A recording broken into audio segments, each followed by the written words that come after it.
Back-to-school savings are officially in session at Tanger Outlets. Shop tax-free August 2nd through 6th and save up to 70% off the latest school styles. The best of apparel, footwear, accessories, and more. Save at Nike Factory Store, American Eagle, Gap Outlet, Crocs, Under Armour, Banana Republic Factory, and hundreds more. There's always something happening. Discover the latest fun and events all season long. Tanger Outlets, your savings destination.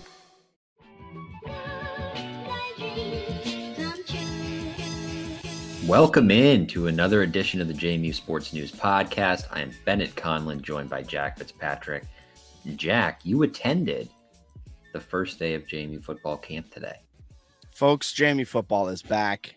According to all the beat reporters who were there last season, I was not one of them. Vibes were apparently very different than what they were this year. Music blasting over the speakers, coaches dancing, yelling, screaming, jumping up and down. It felt a little bit party-esque from the coaches, not so much necessarily from the players. First day back, heat, it's a little tough when you're a player, but the coaches were loving it. The vibes were high, and it was a good time to get out there to camp. First time we've ever been invited to camp. Yeah, look at us making moves. We're excited to cover the program. Should be an exciting year. I know I'm excited to hear from you about what we've got going on. A lot of excitement. Exciting stuff. And you know what else is really exciting? Oh, Bet Online, because it's the world's most trusted betting platform and your number one source for everything online sports betting. Right now, you can receive a 50% free bet up to $250 on your first deposit to bet on anything from the Olympics to baseball to Formula One. Bet Online has every stat, every matchup, and even live odds and spreads while the games are being played. When the game's over, head on over to the online casino and get in on a game of blackjack or poker or unwind with one of over 150 slots games. Head to the website today to get in on the action. Use promo code BELIEVE. That's promo code BLEAV for 50% free bet credit on your first deposit up to $250. Bet Online, where the game starts. Quattro on our YouTube channel commented, great first question, by the way, Jack. Love the effort. I did think that was hilarious. Waited 6 years. We're finally given the opportunity to cover this team. And I've asked so many questions to coaches, and I just fumbled that one. And I got the classic, can you reframe that? Chesney almost answered it though. But hey, he was. I'm glad he reframed it because the reframing of it did give us some really interesting answers. I guess that's an answer we can kind of dive in right here. This is from that question that Quattro described, kind of talking about how this team throughout camp can manage injuries as they have a month until their first game at Charlotte. Guys are as healthy as they can be on August 31st. Well, yeah, so if you're talking all the way to August 31st, there's a whole lot that goes into that, right? So there's a lot of sports science that we're employing, from GPSs to undulations within practice periods to coaches who you'll notice in some of their indies, they don't move. They're working on something where it's just there's no volume. They're not adding volume because we're looking for peaks and valleys throughout this practice to mimic the peaks and valleys that you'll get in game. So that's a lot of what we're trying to do, on top of hitting top speeds, not overusing anybody. And then we have iPads on the sideline that when someone starts to redline, we understand that. So as far as volume injuries from overworked, that's two things you don't want to do on game one when you show up, because you don't want to show up out of shape because you get exposed, but you don't want to show up overworked and tired because you get exposed, right? And that finding that exact perfect medium is what we're operating within. Contact injuries are going to happen. That's nothing, that we're just going to live with those as they show up. We got to be smart as when we contact, how we contact, and did we lay the proper foundation within our practice without helmets on and those things, to understand how to stay up, how to keep your face out of it, how to do things the right way. That enables you then to practice safely even when you Shop Plato's Closet tax-free August 2nd through 4th for back-to-school styles. We sell the trendy, gently used styles you need to make a difference in the world and in your wallet for back-to-school shopping. Save up to 70% off regular retail prices by choosing recycled styles. Save even more when you shop tax-free this weekend. Make a change that others can respect and repeat. Shop Plato's Closet in North Charleston and West Ashley this year for your back-to-school looks. Plato's Closet, located in West Ashley on Sam Rittenberg Boulevard and North Charleston on Rivers Avenue. Yeah, so injuries something that are going to happen is kind of what Bob Chesney was saying there, head coach Bob Chesney. Something that they are working on is the non-contact injuries, using sports science, using all of this data that they now have at their fingertips to see when a guy maybe isn't practicing his very best or practicing to his normal levels, his baseline. And before he even knows that he may have dipped, they can make sure that, he can come off the field, get some rest that might be needed, and they can mimic some of these things in a game and do some really amazing things with sports science. We'll talk a little bit more about that as the show goes on once Bennett returns. Before we dive too far into camp, because I know I'm chomping at the bit to get in there to talk all things day one JMU football camp. Looking ahead to Charlotte, I want to touch on a little bit of that. Charlotte opens their camp on Friday. We do have some more housekeeping stuff to get through. Check us out on YouTube. Like and subscribe over on our YouTube channel. If you're watching this stream on our YouTube, thank you for tuning in. If you're watching on our Twitter or Facebook, thank you for tuning in. And if you're listening on the podcast version of that, also thank you for tuning in. All of you can like and subscribe our YouTube. We just dropped a new Dukes recruits interview with the newest commit of the class of 2025. He's an absolute speedster, Josiah Persinger. He sat down with Bennett earlier today and talked about his journey to deciding on JMU. He had some Power 5, some Group of 5 offers, some big-time offers. I believe Wake was in there as well, but he ended up choosing JMU. The Salem, Virginia native knows Chauncey Logan, and I wouldn't be surprised if that may have helped a little bit of the decision-making process as well. If you're also looking to potentially sponsor the podcast, do any advertising with us, our lines are open. Check us out. You can check out our website, jmusportsnews.com, under the advertising tab at the bottom of the page. You can reach out to us that way, or you can email us, jmusportsnews@gmail.com, if you want to sponsor, or if you have anyone that you think we should reach out to try and sponsor the podcast. We're looking, it's that time of the off season, looking to get some more sponsors on board for next year. Bennett, you're back. We've plugged the YouTube. We've plugged our advertising, trying to whore ourselves out. I will say Bennett also wrote a fantastic article today. Thank you. We'll talk about it a little bit in listener questions, because it started as a listener question. I think it got Bennett's mind going, and he decided to write a whole article. We also have 3 questions we're watching as fall camp unfolds live over on jmusportsnews.com. Fully redesigned website. We're pumped about it. We're excited about it.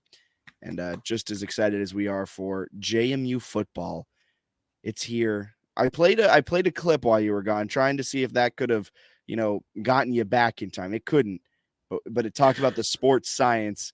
We dove right into the question I messed up, the question I fumbled, but the answer was fantastic from head coach Bob Chesney. Big sports science guy. Was that your takeaway from that clip? Yeah, he seems like he's really into like sports science and running things like an NFL training camp and all these things. And we're starting to get sort of, I guess, little tidbits of what that actually means. But he's monitoring hydration pretty well. I assume they're keeping track of like heart rate, that sort of thing, based on what he said, which a lot of teams do with like those kind of Catapult or other brands. It was Catapult. Catapult, okay. Those other trackers, which tell you sort of everyone's vital signs and things like that, and you can compare that to previous practices or whatever. He obviously wants to get their heart rate up and get them pushing themselves, but you want to do it within a certain limit. So if guys get too high, you can shut them down. You can make sure they're getting high enough so they're getting enough work. But that's pretty fascinating. I'm sure they had access to some stuff like this during Kurt Signetti's time there. I don't know how much it was used or how much he cared. It might have been something he just didn't talk about, because I know he has mentioned before, right? He talked about Dallas and hitting like 21 miles an hour on the Catapult, like in a game setting. So they were clearly using it in some capacity. I just don't know how much it really meant to Signetti. But Chesney seems like he's all in on that kind of stuff, which is interesting, if nothing else. Yeah, they're trying to recreate the peaks and valleys you have in a game. And I think it's really interesting because you can see when a guy is maybe not performing his best, or he's like about to overexert himself, and you can pull him out of practice. Like you said, you can ramp him down, try to save him from getting soft tissue issues. Were big time these last few off season with JMU football. This might be a way to maybe avoid some soft tissue injuries, maybe some just weird creaks and cracks that pop up when you're overworked and you continue pushing yourself maybe a little bit too much, this is a good way to kind of make sure that you're not taking any injuries that aren't needed. You're going to get injuries in contact. You're going to get injuries when you put on the pads, which I think that's the first time I've ever heard a coach be like, yeah, they're going to get injured. Yeah, I thought that was interesting too. Yeah, when we start contacting, there's not much you can do to avoid that. So what you can, it's like a coach speak, control the controllables. And in this time when you can control it, maybe try and figure out as much as you can to avoid those injuries. Seems smart, seems intentional. I think everything, at least my sort of takeaway, everything Chesney's saying in the offseason makes a lot of sense. He seems like a very engaging personality. The way he runs a practice seems like it would be engaging for a college athlete. It's right. It's on paper and sort of what you're seeing in the practices. It all makes sense. Of course, every coach, though, is actually judged on what happens in the field, on the field during games. And that's where not Coach Primetime. He's judged on more. Except for Coach Prime. But everyone else, like Signetti, right? I don't know how much sports science he did, but when you're 10-0 to start a season, nobody cares. So I am interested to see how this sort of plays out within the season, if it translates to wins or if there's, maybe more of a learning curve in year one for Chesney at the FBS level. Yeah, I'm really excited about it. Yeah, so where do you want to go with this? I kind of hijacked the beginning of this episode going the injuries. I was trying to give you some time to come back after your Wi-Fi. Restart. We'll see what happens. Where do you want to go from here? You were at camp, so let's go back to you. Key takeaways, whether it's players that stood out, things that stood out, what stood out from actually being in Harrisonburg? Yeah, something that stood out a lot was, and I think Jacob Dobbs talked about this a lot at Media Day when he was kind of hyping up his teammates. A guy that stood out that I was shocked to see stand out was Jordan Taylor, defensive back, Division II transfer from Tusculum. Dude's got some solid speed. You didn't see a lot of speed today because there wasn't a lot of workouts that were, long distance sprints, but he's got some ball skills. Picked off Billy Atkins in one of their quick rounds of kind of going against each other. But when they were doing their reps, you cover your teammate back and forth, you turn, and then there's a ball thrown directly at you, coming at you real quick. He was the only one to catch it both times. Chauncey may have caught it both times too, but a lot of the corners were struggling to get that catch. They were good at deflecting it down, but he was the only one that consistently looked like a wide receiver making that catch. So he really stood out. And that's a defensive back room, specifically a cornerback room, where there's a lot of competition for boundary corner. It seems that the field corner, that cornerback one, is likely going to be filled with Chauncey Logan going into his third year. He'll probably fill that role, but the boundary corner, Phil Steele's preview had Terrence Spence there, the FCS transfer, but it really could be any guy there. Then watch some of the safeties. Safeties looked pretty good. Saw Ben Hofer's guy, Chase Regan. He was doing work, doing some good stuff there. And then I also watched a lot of the quarterbacks. Mm-hmm. Dylan Morris is very solid. Also, real quick, we've talked about this before. Alonzo Barnett warming up pre-UVA last year. You're like, whoa, that guy's got it. And then in the game, he didn't have it against Bucknell. But in the warm-ups today, I was like, let me see what Bennett's talking about. And I watched him throw a pass, and I was like, that's some zip. He has a rocket launcher of an arm. Like the warm-ups last year at UVA, it's McLeod was kind of lofting these balls, which is sort of what he does. McLeod isn't like necessarily, if he's throwing a ball 15 yards, it's not like a dart. Yeah. He places it well and throws a nice, accurate deep ball. But Alonzo's got some arm strength. So he is a really fascinating prospect to keep an eye on, it, if nothing else, because he is super talented. But yeah, as you're saying, it didn't translate onto the field last year against Bucknell. Yeah, the redshirt sophomore has a lot of hope. But Dylan Morris also has a zinger of a pass. Great footwork. Does have an interesting delivery. Almost bends his wrist and flicks it. Very interesting. Very unorthodox. But he looked very good. He looked like the best quarterback out of the ones warming up. That makes sense, right? He's got the experience. It would be a shock if he didn't start against Charlotte in week 1. Played a lot at Washington, was really good when he did see the field, then got beat out by a Heisman Trophy runner-up or a winner if you're Chesney's voting system. So I feel really good about the offense as a whole going into camp. I agree. And then a third guy that stood out to me, I was talking with Daniel Merriman, who was also there covering with JMU Sports News. And we were talking about Penny. I was like, where is he? Turn around, watching him do one of his routes. Partially the cornerback fell. Partially he kind of burned him on an out route. Pass was low, inaccurate, wasn't on target. So Penny didn't make the catch. But I turn around and go, oh, there's Penny. Oh, he just burned someone. All right. And I was like, all right, he's going to be good. Because they were talking about Dylan Williams potentially getting wide receiver 3 reps. And he looks good. 88, big guy, has a good frame. I just don't see how he breaks into this wide receiver like lineup. You got Tajee Hudson, Cam Ross. I think Penny is going to be very good. You had an awesome breakdown of him over on our YouTube. Dollison is there. Mm-hmm. Although I didn't see Dollison. I couldn't, not that, you know what I mean? Like all these new numbers, there's a million and you're people, like, yeah, and you don't know how it's all vibing. So, but definitely worth keeping an eye on that position group. We might be a year early, some JMU fans, on the Dylan Williams hype. I agree.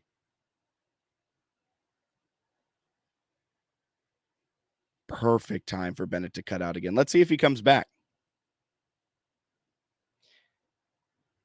Appears right now he is not. Daniel Merriman in the comments said Dylan Morris's timing with receivers was okay, but could get better. Accuracy was very solid for day one.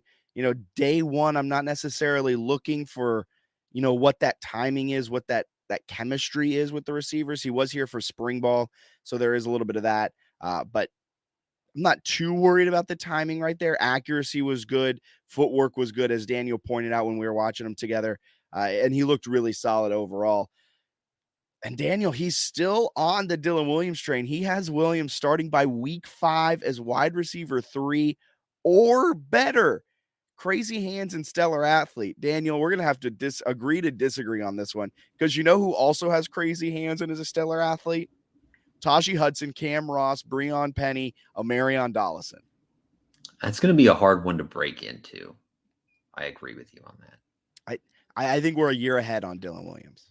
I think a redshirt year, he can break out next year as a redshirt freshman. I think he'll be very, very good. Heck, he could be this year. If I'm eating my words in week 5 and he's wide receiver, he'd probably be wide receiver 2, because he's not going to really fit in as a wide receiver 3 slot guy. That's going to be Cam Ross the whole year, depending on how you vibe it out. But I hope I'm eating my words on him. But I hope that means they have 5 wide receivers who are producing at insane levels. A lot of talent in the receiver room, lots of unproven talent. But I do think like Penny gets underrated, where like Tajee Hudson's viewed as like almost like locked to be really good. He has 9 career catches in college. Penny had like 26 last year in a bad passing offense. Like he's produced more at the receiver position in college than Hudson has. I think he's probably one that's really underrated just because he came in during the spring portal session. So nobody talked about him specifically in the spring because he wasn't in Harrisonburg. So guys like Williams and some others got some, I guess, love from the media, things like that. But like Penny's produced, he's very good. Penny may be wide receiver 1. He could definitely come into a pretty big role for the Dukes, I think. Yeah. Let's throw it over quickly to some opening comments from head coach Bob Chesney post-practice, day 1 of JMU camp. I think it went great. I don't know that many coaches stand here after day 1 and be like, that was awful. But there were things that obviously these guys have been doing a lot on their own over the summer that we haven't seen. So what habits have they developed, and what do we have to break? Those are questions ultimately, when that football comes out. So a couple things forced in there today. I thought defense, did a really good job of flying around. I thought there were some, obviously some guys in the secondary that we didn't see in the spring making a bunch of plays, and I thought the D-line, those 2 areas were our areas we knew we needed to bulk up a little bit, and I thought those 2, certainly showed up today. Bennett, I got to ask you a question. Yeah. Is it worrisome that the defense is so far ahead, that the defense is out there flying around? No, I certainly don't think so. Bob Chesney answered that exact question. Should the defense be ahead of the offense right now? Always. Yeah, it's usually always works. Is that defense flies around, gets to the ball. They don't have to. They execute on sheer hustle right now. And I think that you usually have an advantage when you get to the part where offense needs to click, the timing, the routes, who ran it, how many reps have I had with that exact guy at that depth, and is he a rotation shorter than the other guy or takes a little bit longer? Those are all the things that in time you begin to figure out. So yeah, there's a lot more that goes to the sort of synergy of an offense where defense hustle and effort will get you a long way. Hustle and effort will get you a long way. Early on, still working through some stuff. So yeah, I guess the defense just getting to the spot faster gives them a little edge. I don't think Carter Sweezy's going to break into the wide receiver 3 discussion based on sort of his inability to go up and get that, deep ball in the background. Why is he running around? I have no idea. Also, did you see Joby Mallory in the background? Big dude. Just a massive man. Running back room, man. It's intriguing. But yeah, defense ahead of the offense. Not a huge surprise there. That all checks out. Day one of camp. Very standard day one of camp stuff, I think. It was very standard day one of camp. I mean, you get in there and you're like, I want to ask about the running back room, how it's shaping out. How are they expecting the offensive line to play? Then you realize, oh, this is like the first time they're kind of seeing this team too. Because it's been all off-season workouts. So they haven't necessarily been like, it's just workouts. And it looks a lot different when you start putting on more pads each and every practice. Yep, and then you finally get to the scrimmages, and I don't think that's for 2.5 weeks until they get to the first one. So your 2 scrimmages in summer camp are where you can find some separation with the position battles because it's more of like game simulation. They'll get there, but there is good competition at a lot of positions, which will be fun to monitor. Yeah, I spent most of the day, most of the 45 minutes we were allotted to watch practice at the start, watching quarterbacks, watched a little offensive line, watched the tight ends get worked in with the offensive line, and then just kind of put up my camp, pitched my tent, and watched defensive back work because there's so many new guys in that defensive back room. Ray Williams, Chris Sheeran, Jordan Taylor. You got Chase Regan and KJ Flo. You have Spence. Terrence Spence. I'm trying to go without looking at my sheet, but I'm missing some corners. Ja'Kai Young. We're missing more. That's most of them. It's a lot of guys. I also thought it was kind of funny how he's like, secondary looks a lot different. It's like, yeah. Like you brought in maybe 4 starting level players in the spring. So it's crazy different, I think, from what it looked like during spring practices. Yeah, and they looked pretty solid. I mentioned the ball skills maybe not all the way there, but I mean, there's a reason they're playing cornerback, not necessarily wide receiver. So as long as they can break up the pass and they can cover a wide receiver, I'm not too upset. Safeties looked pretty good on day one. Anthony DeMichael, the safeties coach. Yeah. Insane person. Just an insane coach. Just running around, screaming, yelling, having a good time. He was, I think, more sweaty than the players. They got to put a catapult on him. Make sure he doesn't get his vitals too high. No, that would be something. But overall, the room looked really good. Talked about that with Bob Chesney post-practice as well. We were looking, we got through the end of spring and said D-line and these were some areas that we needed. So added a couple, really good defensive linemen and a bunch of really good DBs. We, I think, got 5 every single position plus another, and so 2 corners, 2 safeties, a nickel, and then even another in there. And I think that was very important for us. And those guys certainly showed up today. And that's important just because of the depth we lost and the young guys that take a little bit more time. So these guys have played meaningful football snaps. And that's really important that we added that. Shop Plato's Closet tax-free August 2nd through 4th for back-to-school styles. We sell the trendy, gently used styles you need to make a difference in the world and in your wallet for back-to-school shopping. Save up to 70% off regular retail prices by choosing recycled styles. Save even more when you shop tax-free this weekend. Make a change that others can respect and repeat. Shop Plato's Closet in North Charleston and West Ashley this year for your back-to-school looks. Plato's Closet, located in West Ashley on Sam Rittenberg Boulevard and North Charleston on Rivers Avenue. My favorite part of that answer is the quote, the depth we lost. Like, yeah, that is a reason why you go out and you pick up some guys in the portal. Lost a lot of guys. I also think he did a very polite, coach speaky way of being like, we went into the spring. We wanted to see what the young guys had. We went through the spring. We brought in 4 veteran defensive backs, which kind of tells you what you need to know, where he's talking about like they need a little more time, where I think he probably likes some of the young talent at corner, safety, nickel, whatever. But like maybe he doesn't like it starting against Charlotte, North Carolina, right? Maybe he likes it toward the end of a season. Maybe he likes it in 2025. So I think that was kind of telling, even though he said it in a very polite way, that like, yeah, we needed help. Yeah, I that's a great way to put that, because you're coming into the fall, if they hadn't gone out and gotten those spring transfers with Jacob Thomas, an underclassman, DJ Barksdale, an underclassman, question marks at cornerback 2, at nickel corner, at rover, whatever type of defense they're playing.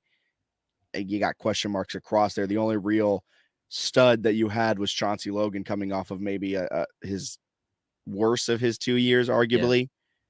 And so that, yeah, if you're head coach Bob Chesney sitting there and you're Lyle Hemphill and you're like, okay, what do we got to do? We got to fix this. And he said you went out, you got veterans with a lot of starts under their belt. You got that in Sheeran, Ray Williams, Ja'Kai Young, Terrence Spence. Those 4 guys will likely be big time contributors this year. Yeah, it's just guys who have played a lot of football, and right, I think they're all FCS or D2 guys, but they've all played, or I guess except for Sheeran, right, with UConn.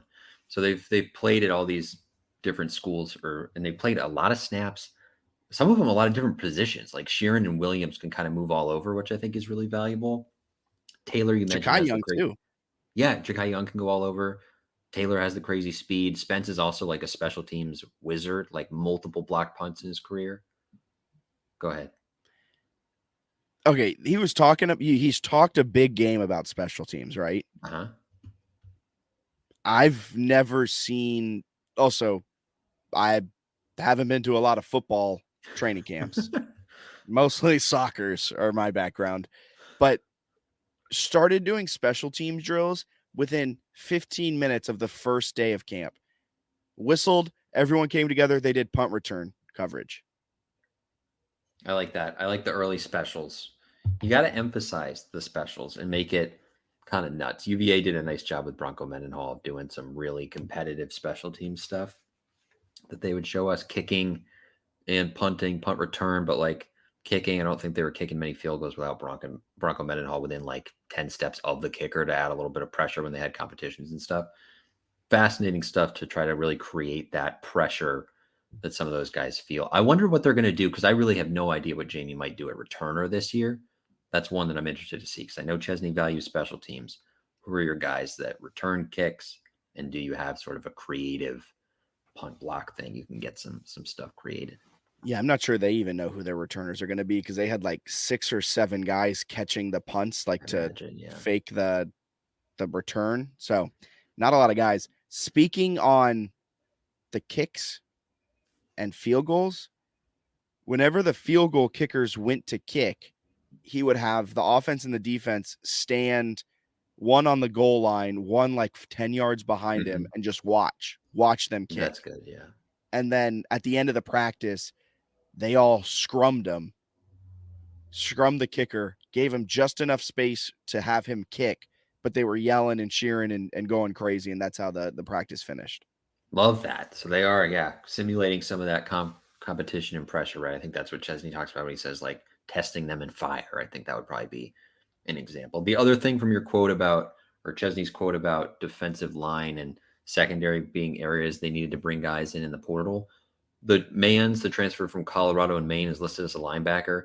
He said a bunch of times in the spring they brought in a couple of very good defensive linemen.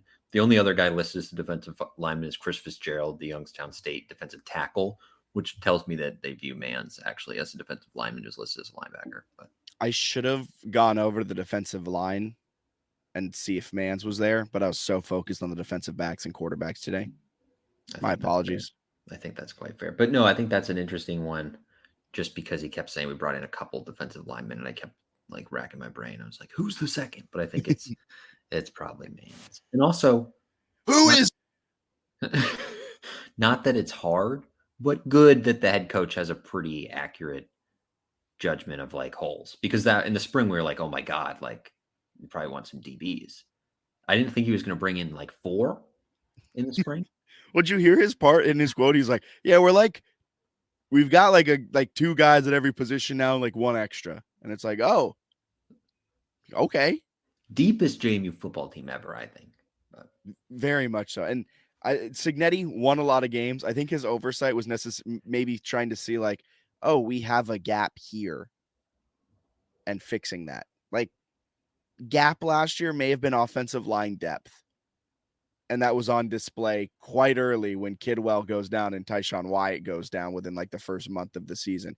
You could also have maybe said that he had an oversight on safeties last year going into the year, knowing I have full faith that Cheese Surratt is going to be my punt returner and my starting safety. Maybe didn't go the best for him. Also, he may have a blind spot in quarterbacks, but that's a whole nother podcast. yeah, I do think Signetti would have been fascinating this year, right? If he had 3rd year at the FBS level, if that like elite depth would have come in. But it's clearly, I think, closer to being where it needs to be with Chesney. So they've got depth at every position. I think if there's any position I'm still a little questionable on, it's maybe defensive line. I don't think so. I'm I've not still got that. some questions there, even though I know that he likes the guys he has. Okay. What's your questions for defensive line? I think the starting unit, so the way I view the starting units, Eric O'Neill, the Long Island transfer who had like 20 plus tackles for loss last year in the FCS. Your favorite transfer. Terry Lockett starting games at Syracuse, right? Then you've got Emmanuel Bush, who's added a bunch of weight on the inside, former Marshall transfer. And then I think on the other end, you probably have Lloyd Summerall, who played at USF in Florida. And it's just really athletic. I love that group. And then I have more questions as you get a little bit deeper down the depth chart. I think my fear would be a guy like O'Neill or Bush go down. And I think they have certainly bodies to replace them. I just think the drop off in production could go from like all conference stud to more of like a solid player, I guess. So I fear a little bit that the depth could be a bit of a concern. But last year, I think they were kind of fortunate that they didn't have any crazy injuries until later in the year, because they were not deep at all on the defensive line. That's a good point. Defensive tackle, you got Amar Thomas and Chris Fitzgerald. I think Thomas is on the end. He's like 250. That's right.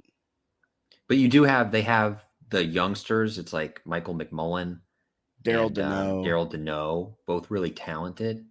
So you have guys in there. I guess they're just more like question marks, where it could be the same as the James Carpenter situation, where it was a question mark and they turn out to be, super. He's still too small. Yeah, I don't know how it's going to work in the Big Ten. Famous last words. All right. Anything else you want to talk about with camp before we head to listener questions? Do you have any major questions still coming in? I know you talked about the running game and secondary were things you were interested in. Are you a little more confident now after day 1 of camp? No. I think that's day fair. Day 1 of camp really doesn't like tell you anything. Like, I got home and Eva's like, so what'd you see? And I was like, nothing. Yeah. And she was like, what do you mean? And it's just like, they don't really do much on day 1. They're really, the energy is way up here, but they do's way down here. I mean, it's just warm-ups and some light drills. They're getting hyped. They're going as hard as they can. Coaches are jumping up and down, going crazy. The guys are going crazy, but you just don't see a lot. They're not running, sorry, there was a car going by my window and I thought it was thunder and I was about to scream. They're not running like their plays. They're not really doing it. It's like against air. And so you just don't know. Anyone can look good in gym shorts and a helmet on. Agreed. Very Signetti-esque with that quote. I also don't know exactly how scrimmages work in terms of how open they are, but I do remember. I believe they're fully open. We like that. When Brian Shore had, sorry, go ahead. I said that I'm going to one of them. Well, there you go. The second one. Brian Shore had the famous quarterback battle with Connor Mitch, as we all remember, toe-to-toe the whole way. And obviously Shore won. But that first scrimmage, I believe it was, like first drive, he was like 5 for 5 for 50 yards and a touchdown and just operated the offense to perfection. It was like, oh, like he's head and shoulders above anybody else. Who was calling that a competition again? Some idiot at the breeze. Some fool. And then last year's scrimmages, I guess Barnett would have been the star, though. So who knows? But I think you'll start to see some separation at key positions in the scrimmages, especially like when you get, instead of out of that one-on-one like receiver DB, when you get them running routes like within the offense or guarding guys within the defensive scheme, you start to kind of see who fits best together, which is pretty important too. Yeah, you see everything you said, scrimmages, and when the pads come on. Yep. That's like the other point of practice where you're like, oh, he hits different. Physical sport. Like that sounds like he's a Power 5 player. Oh, They got some guys. They got some Power 5-esque players. yeah, but the questions I still have are the three questions I wrote about. I'm really curious to see how this running game comes together between the offensive line and the completely revamped running back room. Interested to see how Dylan Morris can fill Jordan McLeod's shoes, because as much as JMU fans want to hype up Dylan Morris, and for good reason, he is filling the defending Sunbelt Offensive Player of the Year shoes. Dylan Morris is coming his last full year as a starter. He had a career low in averages per pass. He had a 14 touchdown to 13 interception season. He's coming off of between his 2 years, his worst of the 2 years. Now, he did sit behind Michael Penix Jr. for 2 years. He worked with Kalen DeBoer. He worked with Ryan Grubb, two great offensive minds. And the rest of that coaching staff that is all at Alabama now, essentially, and Ryan Grubb is an NFL offensive coordinator.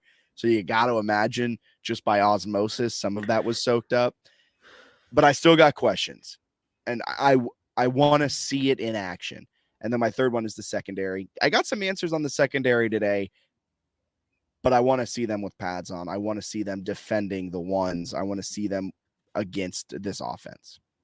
I totally hear you there. I'm slightly more excited about the secondary, given the fact that like the way he described them flying around made it seem like they're like they kind of know what they're doing more than what was happening in the spring, which is at a bare minimum is good to be like, all right, maybe there's some guys who've played a lot of football and kind of get the whole deal. Yeah, I definitely think that is the case. I mean, maybe I'm just excited about Ray Williams because I had that interview with him that you can find on our YouTube channel. But I think Ray Williams is going to be a game changer back there. Yeah, he's good. I think Sheeran's going to be really good back there. Maybe I'm just too high on that spring defensive back class because I just wanted them to bring someone in. They brought 4 in, and you're like, yes. They brought in some guys. Yeah, and I guess Spence wasn't – I don't think he was in the spring haul. Like I feel like he committed in the winter fall, but wasn't there in the spring. So I guess that would make it like 5. I mean, they brought in arguably just like you could make a starting group of those 5 and be like, this is respectable. So that's a good haul. Yeah, and Jordan Taylor, man. Keep an eye on Jordan Taylor. I do love the guys that we don't know anything about, right? D2, so it's like no one's ever watched this guy play. No one has any idea about it. Like Terrence Spence, you can find some stuff online. You're familiar with Holy Cross. Like you may have even watched a FCS playoff game and seen him in it. But like the D2 guy with like I might go scrubbing. Stats are. I might go scrubbing for some Tusculum film. I like that because he had a couple good years there, some impact years. He's got some ball skills, man. If 3 picks last year. If he can catch, that's something that secondary wasn't doing a lot of last year. That's sort of Lyle Hempel's thing, right? Is he wants a secondary that's able to create a bunch of turnovers. So yeah, you better bring in some new guys because that was not a strength last year at all. Exactly. So keep an eye on him. Be fun. All right. You want to move to listener questions? Let's do it. All right. Drum roll, please. All right. That's a disgusting drum. I think I got a little spit on my face there. Bill Papp. Guest from last week, Bill Papp at bottom_9. With the recent NCAA change to allow additional scholarships, any idea if JMU will add the extra 20 in football? And what impact will that have on the entire department costs? Will they add all allowable across the board, etc.? At what point does a decision on this need to be made? I don't know that they've announced sort of the intention yet on that. The way athletic director Matt Rohn is speaking is that they want to keep up with the big players in college sports, which make me think they try to maintain at least some increase in scholarships. I also don't think there's like a deadline because you don't have to reach the limit. Like you could still offer 85 scholarships. I think it's like a roster limit. Like the idea would be there would be 105 spots in the roster or something. And you could And scholar all of them. And you could scholarship all of them, but you could do 90 and 15 walk-ons or something, I believe. So I don't know if they've said yet. So it's kind of hard to know exactly what the impact will be. And then if there's more realignment, that impacts everything, certainly. Pretty good drum roll. Yeah, I don't think we've. Yeah, you probably have a lot more knowledge on that than I do. I think it's a little early there, but I don't know how much it'll change things. Daniel Merriman said, "What do you think of Dylan Morris's throwing motion?" This one's for you. That thing.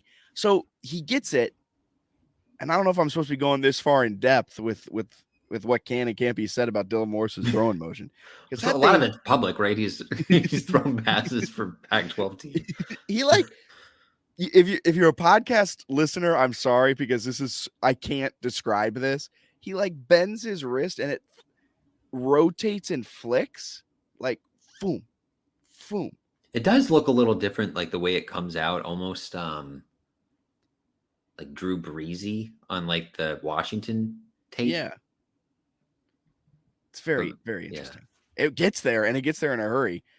Billy Atkins throws it like this, like at an angle. A downward angle. Alonzo Barnett throws it like this. Pew!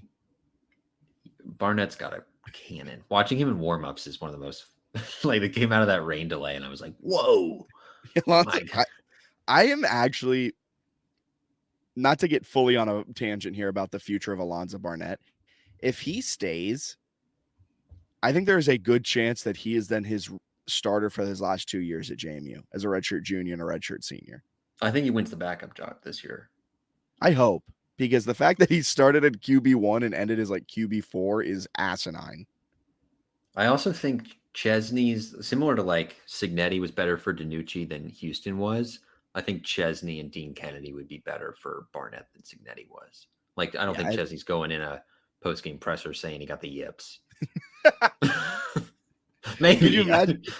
First game, Jesse goes, so you know how a golfer sometimes just forgets how to hit the ball? And we're like, what? Again? Daniel said, who looked bigger than you expected? That's a good question. Joby Mallory. Bigger than you expected, even? Yes. Dude is a tank. Jesse Rammel, also massive human. McMurtry, also massive. Yeah. He makes the rest of the offensive line look small. Offensive line is big. I saw a video. I guess JMU posted a video. Lloyd Summerall's big, too. Like, I knew he was big. He's tall. He's my height. He's 6'6". Summerall? Yeah. Summerall's taller than you. Go back to back. Go back to back with Summerall. You see him in practice, asked to go back to back. Maybe I was on actually, now that I think of it, I think I was on an incline. See? He's as tall as you want it when he's on a decline. So that's my B. That's my B. Devin Watts at Philly fan 912.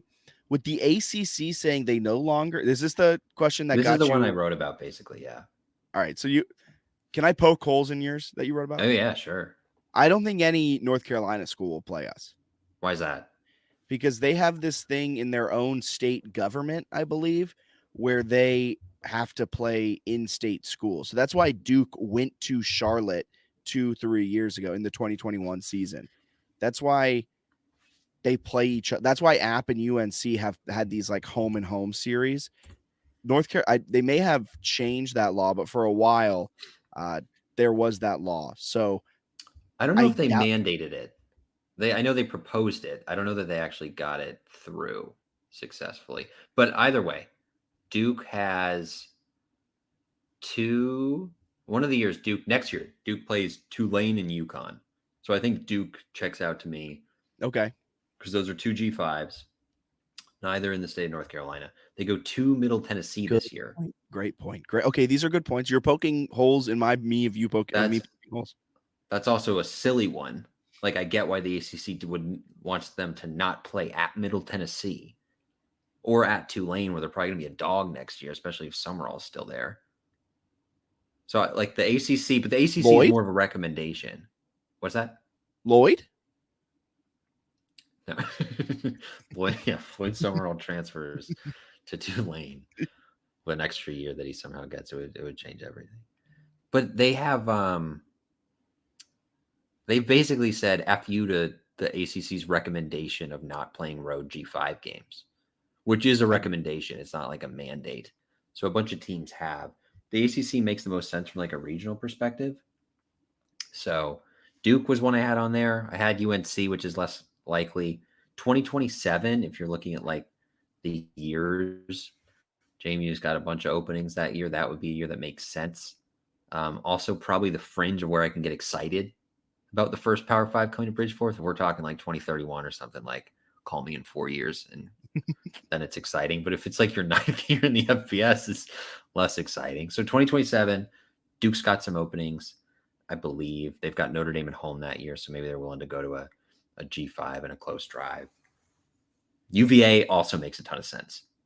UVA makes too much sense, but are they following the recommendation? 2020 this year they play at Coastal, and then in 2028 they're playing at ODU, so not really. And also, like I feel like the bottom of the ACC, like UVA, Duke football. I listed Georgia Tech, which maybe has a higher ceiling.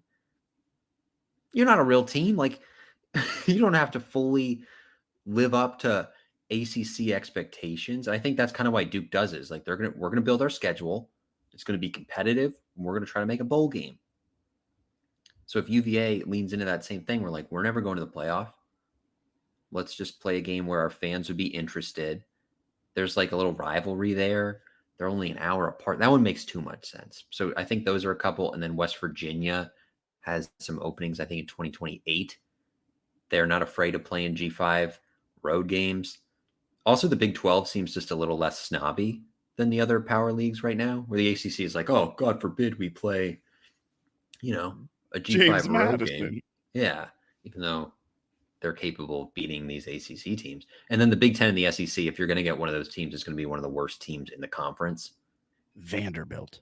And even then, I think Vandy hasn't played a lot of road G5 games. I was looking at their futures. And a lot of those schools have schedules kind of built out pretty thoroughly, where it looked like maybe Duke and Virginia, West Virginia are a couple of likely ones. And shout out to WHSV, which did report that JMU is trying aggressively to get a home game against a power conference team. Let me throw a follow-up question to Devin's question to you. Oh, yeah. Would you be upset as a fan if they got like a low-level Power 5 school outside of UVA? Like UVA, there's the regionalness of it. Yeah. Excuse me. Would you be kind of like, no, like a Power 4, let's go. And then they're like, this weekend at Bridgeport, coming to town is UCF. I would be okay. I think that would be hype. It would be funny if it was one of the recent non-G5s, like a UCF. Memphis. Wait, they're still in the American. Never mind. But if they move up, maybe you get them or something. I think it would still be interesting. But even then, UCF probably more exciting than Duke. But playing a team like a Duke or a UVA or a West Virginia, where they're probably not playoff realm, so you could win the game, I think would be really cool. You're guaranteed a crazy crowd. I mean, if it's UVA, that'd be perfect. We could win any game, anywhere, anytime. Any place, anytime, yeah. But UVA would be perfect. Duke would be cool. Those are a couple that kind of stood out. But I also understand why it's a challenge for them to get teams when conferences are don't do this. It's kind of a shame that we have the same issue in football as we do in basketball, where it's like, oh, you're really good. Congratulations. Here's your payment of not being able to play anyone good. I think so. NC State was supposed to play. It was either, I think it's next year. They were supposed to play App. And they canceled it. Sorry. You see who they replaced it with? UVA in a non-conference game. That's silly. That's very silly. App State's got a better program than UVA does. The idea that you're trying to bolster your reputation, a loss last year to UVA on the road is way worse than a loss to JMU and Bridgeport. So that's what doesn't make sense to me. There's enough advanced metrics now between SP Plus and ESPN's Football Power Index, Sager ratings, all these things that whatever made up perception you have in your head of losing to a G5, I think you should throw it out the window, because if that team's like ranked the way they will be and with some of those power metrics, that's a better win if you get it on the road than it would be than beating a UVA or some of these other Power 5 teams. Yeah. Silly. I agree. All right. Zachary Baker, what position group stood out the most on day one? As I said, I focused primarily on quarterback and defensive back just because selfishly that's what I wanted to watch. Fair. I'd say defensive back out of the two stood out more because I went in with the bar pretty close to the floor and they jumped over that. Ball skills were really great from Chauncey Logan, from Jordan Taylor. Deflection skills were really good for the rest of the crew. We like that. Nathan, how do you think we would use Mallory and Petaway when we have a day? That's a good question. Day. Chesney had a quote. I think it's something about media day where he's like, you have to have running back by committee because it's so physical. It's such a physical position. You want to split reps to keep your guys fresh and stuff. So my guess is that like a day is probably the guy. Petaway and Mallory, I think, make sense as complementary pieces, and they're very different. Like Petaway is really shifting fast, and Mallory's a more physical runner. So I think they complement him pretty perfectly. So my guess is they just split carries between those three, and maybe it goes toward a day. But he also, I don't know that he ever had 20 plus carries in his North Texas career. If he did, it was only like once. So he's not going to be a guy getting like 32 carries a game. He might get like 14, and then you could do another like 10 or 5 to 7 for the other two, and you're getting closer to 30 carries or whatever. Let me Google something real quick. I should have had this prepared. About IO. They've last also year got with North Texas. They've also got Purdy and Wayne Knight. So they have a ton of, like, if you're looking to Wayne Knight has entered the portal. if you're looking to spread out the carries, they've got pretty easy ability to do that. And then they kind of have some receivers who are sneaky fun potentially in the running game, especially your guy Dollison, who I'm not saying they're going to line him up at running back, but like jet sweep kind of stuff with Dollison or even Cam Ross, but then Ymir Knight, some possibilities there. So they can get very creative with who they give carries to, I think. So IO last year led the team in yards per attempt and net total yards. Mm-hmm. And he only had 20 more carries than the next closest in Oscar Attaway the third. So how many carries do you have all year? 143 carries in 12 games. See, that's not that many. So that's my long-winded roundabout way of saying, like, he wasn't their workhorse back last year. They were pretty nearly 50% split at North Texas. So I wouldn't be shocked to see, a 50% or less, maybe a 40, maybe even a 33% split between the three of them. Maybe Mallory gets a little bit less, 25%. Now I'm trying to do mental math with it all. And then they replace the remaining 75% between the two of Petaway and IO, maybe more of a lean to IO. I'm getting way too deep into the mathematics, but I think you'll see a healthy dose of all of them. Yeah, agreed. Synogs, what's the day one hottest, most overblown take? What do you got? You were at camp.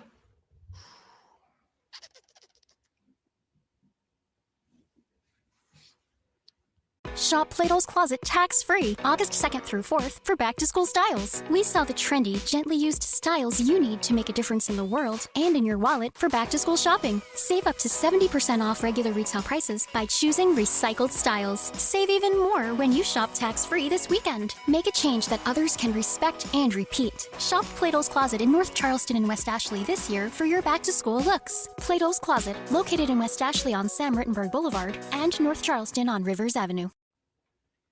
Mainly because I've been high on them all podcast. Jordan Taylor will have 5 interceptions and be first team all Sun Belt. I like that one. Yes. An early clip it. Mark this down. The July 31st episode at the 53rd minute, Jack makes his call. because when that comes true, we got to clip it. We've never clipped our right calls before. I know. We need to step up when it comes to that. All right. Danny Wood, how did JC Evans look? Like a freshman. He has the raw ability. His throwing motion looks a lot better than it did in high school.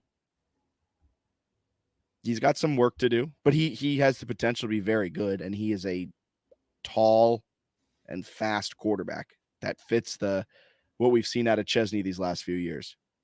He's got that Matt Sluka vibe to him. Joey Needham, who is one freshman you see making a big contribution this year, can be redshirt or true. This was a great question. Tough answer. I love this question. I think if I have to go, you could go with some of the DBs are probably a smart answer. I'm going to go with the two redshirt freshmen. I know you're probably not supposed to give two. The two redshirt freshmen, or it's actually three, really. Oh my Defensive goodness. tackles. Who's the one? Who's Okay, the I'll go one? with- Bennett I'll goes, go all right, with- here's my three. I'll go with Michael McMullen, who we talked about earlier. Redshirt freshman defensive lineman in the interior, 6'1", 285. I think he's got a chance to break into the rotation in the middle. I think he's really talented. Newport News guy. They also, again, have Daryl Deneau. And then I think one of the other younger, DJ Cotton Jr. is a redshirt freshman who was a preferred walk-on at West Virginia and transferred in. He's got some nice size and talent too. But McMullen, I think, has a lot of game. He had a sack in the spring game. So I'll pick McMullen kind of working his way in on the middle of the defensive line. I'm going to go Evan Spivey, the redshirt freshman cornerback. That's a good one. Evan Spivey, who's getting a lot of pub, spring game, spring practice, redshirt freshman. I think he and that is a position group where there is potential to really stake your claim and just find your spot and not let go of it. I know we talked about this on the roster breakdown podcast a few weeks ago. Samson Ogande. Mm-hmm. Oh, is that how you pronounce his last name? That sounds correct. Can't wait for the pronunciation guide. When the first pronunciation guide drops, it's going to be like Christmas. I forgot that he beefed up to 308. He's a big dude. Was he that big? He came in as an edge. He was like 240. Okay, that's what I thought. It's crazy. Nathan has another one for you. He's got two more for you. Oh, wow. This one's specifically for you. Okay. This one is for Bennett. Will he do the halftime Pepsi race? Is the halftime Pepsi race like no, it's not the lobster race. Or is it the lobster food race? I think this is in reference to the lobster race. I'd be willing. I'm familiar with mascot races. I'd be willing. You're going to be hard pressed to get me to commit to a scripted race, though. You want to go? You want to go? Put me in, and I'm just running to the end. Just dead. So sprint. I don't know who you want to win. I don't know who you want to be the winning food, but like you better put me in that one because I'm not messing around with any scripts. Could you imagine if you're just running dead sprint down the field, you get caught from behind, and like you're in lobster, and they just send someone to take you out? That'd be pretty sweet. Have you ever seen lobster win? Yes. Once, right? It was against Maine. They made it cute. Yep, family weekend. Yeah. What did they give out? Because it wasn't lobster rolls. They did do lobster rolls. Wow. That's good prep by them. That's good prep by everybody involved with that. And it was really good. Yeah, that's a funny one. I think they were like $5 lobster rolls or something like that. That's a steal. It was my sophomore year, I want to say. Yeah. So you're junior because you're so old.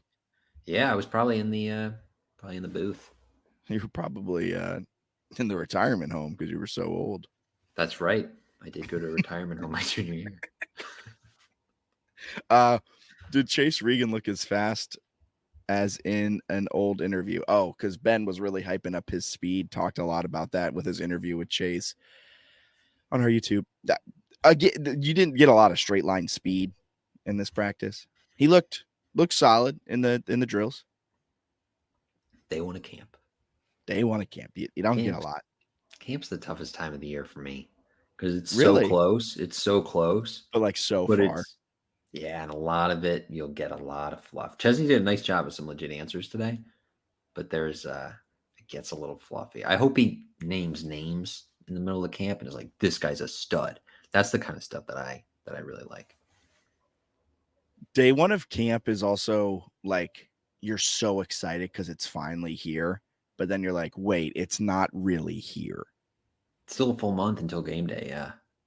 And also, like, the coaches, they don't know. They have an idea, but like they Right. don't know. And so you're saying they're like, I want to know all the information about Right. this team. And they're like, so do I. There's a lot left to determine, especially right when some of those guys, especially in the secondary, just arrived for practices. So like they haven't actually seen them in a JMU uniform in their practice session. So it's a lot of new faces that got to work in. A lot of new faces. Well, oh, that was a good voice crack. Ooh. Heard from a JMU spokesperson that we may have a pronunciation guide on the way before next pod. Big time stuff. Bennett, anything else before we get up on out of here? I don't think so, man. Day one of camp, it's in the books. We're excited about that. If you're watching on YouTube, like, subscribe. We want those likes. We want those subscriptions. Yeah, check us out. If you like and subscribe, if you subscribe to the podcast, you'll never miss when we drop a new interview. Today, we dropped the interview with Josiah Persinger. Yeah. Is that how you pronounce his last name? Yeah, I think, it's like Persinger. I asked him to do it right before, and then I swear I butchered it seconds later, like before we hit record. And then I was well, like, you did have the opening was hilarious because you start it by going, welcome in Josiah Persinger to the program. Yeah, like, for some reason I wasn't feeling saying Johnny podcast. Carson. It made it seem like I was welcoming him to either that or it was like, welcome to the program. You're a Duke. Too, but if you subscribe, you'll never miss one of those. So we had him on today. We'll potentially have a few other class of 2025 commits. You can find all of our podcast clips and some exclusive breakdowns. Breon Penny was the most recent breakdown. I think we're underselling him. I think we're underselling Penny. Could be wide receiver 1. I don't think you give it to Taji right here, right now. I think Penny has something to say about that wide receiver 1 position. I also, two last notes, did not realize Jesse Ramel's family was that athletic. Really? All of his sisters have played like D1 basketball. He has a brother who's I think he's starting. He at least plays, well, actually don't quote me on that, but he plays offensive line at Michigan State. And he has a younger brother, class of 2026, who the Dukes are recruiting, who plays defensive end. Huh. So I thought that was interesting. The Dukes are also recruiting, I learned this today, a 2025 quarterback, the son of John Kitna. He's between like UAB and JMU. Isn't he like a 4-star too? Yeah, he's like 3 or 4 stars. I guess he had a good relationship with the last staff, but seems to have really clicked with Chesney and company. But his brother plays for UAB, so maybe he goes to but good player. Did Kitna and Dilfer ever play together? I feel like Kitna and Dilfer played together too. They definitely, at the very least, they know each other, which I think is helping. So UAB sounded like it could be the leader based on like an ESPN article about him. But he's basically down right now between JMU and UAB. But he doesn't want to commit, it sounded like, before the season. So they can make a push for him. I would anticipate JMU has a better year than UAB, which might help. This is great podcasting right now. I just have to confirm that John Kitna and Trent Dilfer did not play on the same team. I thought they both played on the Seahawks. Kitna was a Lion for a bit. Kitna was a Lion for a bit. He started his career with the Seattle Seahawks from 96 to 2000, and then Dilfer joined the Seahawks in 2001. Okay. Just in case anyone was curious about early 2000s, late 90s mediocre quarterback play. There you go. The more you know.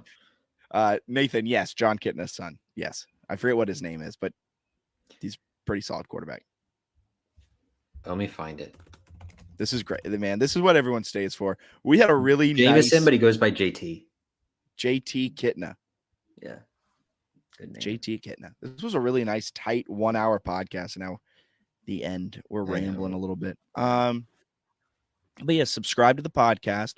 If you want to sponsor the JMU Sports News podcast or get any advertising on our website, jmusportsnews.com, or have any advertising in our newsletter, give us an email at jmusportsnews@gmail.com. You can also head to our website, scroll down to the bottom, click the advertising tab, and that will send you to a form that you can fill out, and we'll get that and get back to you as soon as we possibly can.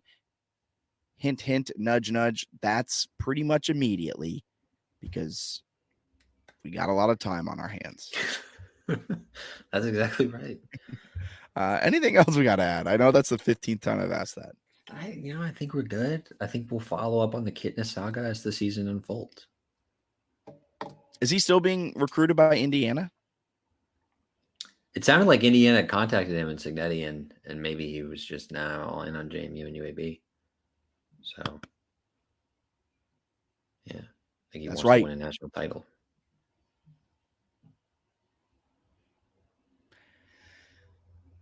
One more question for you. Who makes the college football playoff first, Indiana or the Dukes? JMU. Who makes the college football playoff first, Virginia Tech or the Dukes? Oh. Tie. Both make it. Both this year? Both make it. Who knows what year, but they both make it this year or next year. They both make it. Imagine if they make it. They play each other. They play each other. They play each other in Blacksburg. Or they tie. They have somehow get a tie. All right. That'll be something. Well, for Bennett Conlon, I'm Jack Fitzpatrick. Thank you so much for tuning in to the JMU Sports News Podcast presented by Bet Online. Be sure to like, rate, subscribe, do all of that wherever you're listening. You can also follow along with us on X/Twitter at JMU Sports News, and you can find us on Facebook and Instagram. We'll be back sometime next week breaking down the second week of JMU football camp. Bennett, talk to you soon, man.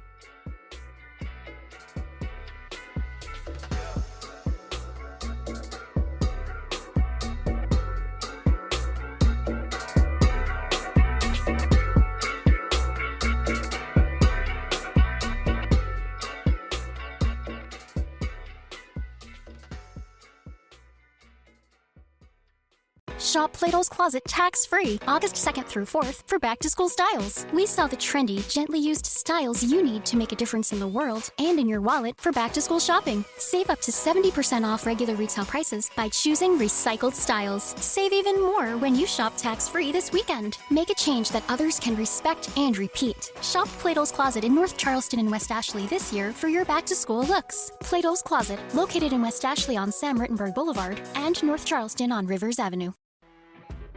You know when you're listening to a true crime story that has an unbelievable plot twist that makes you stop in your tracks? That's what our podcast, People Are the Worst, brings you with each episode. I'm Rachel. And I'm Rebecca. We're identical twins who love true crime cases that make you say, didn't see that coming, and we hate the people responsible for them. Listen to People Are the Worst now on Apple, Spotify, or wherever you get your podcasts.